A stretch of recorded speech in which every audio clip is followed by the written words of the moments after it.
Yo, what's up guys? This is Honda Click 150i.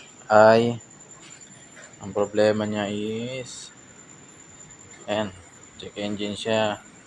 Ayaw niya mag-start.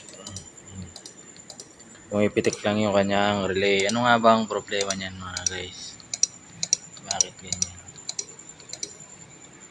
May check engine. Una nyo yung check guys is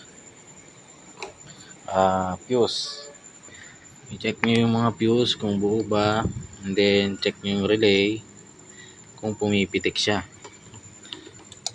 Ito kasi is charging starter relay. Ito yung pinaka main relay niya. So pag sira ito, hindi yan mag-start. Pero as of now, gantong issue is ayos siya. Pumipitik siya. Kaya bakit ayaw niya mag-start? Check nyo rin yung side stand niya. Yan. Ayan.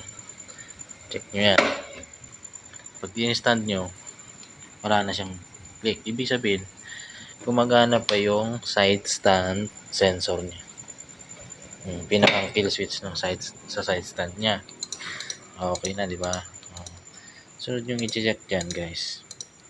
Basta ang battery niya is good, okay.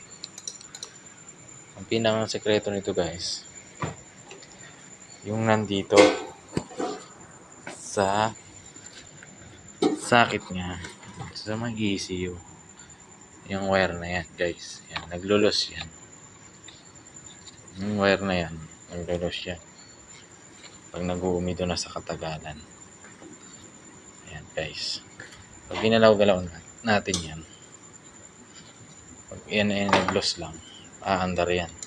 Oh, diba? Ayan na guys, umaandar na siya. Diba? Nawala na rin yung blinking niya. Nag-blink pa rin siya pero hindi na naka-standby.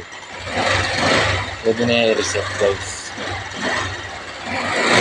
Yun lang guys. Ayusin lang natin yan. Yung socket na yan. Kasi naglulos lang yan. Yun lang.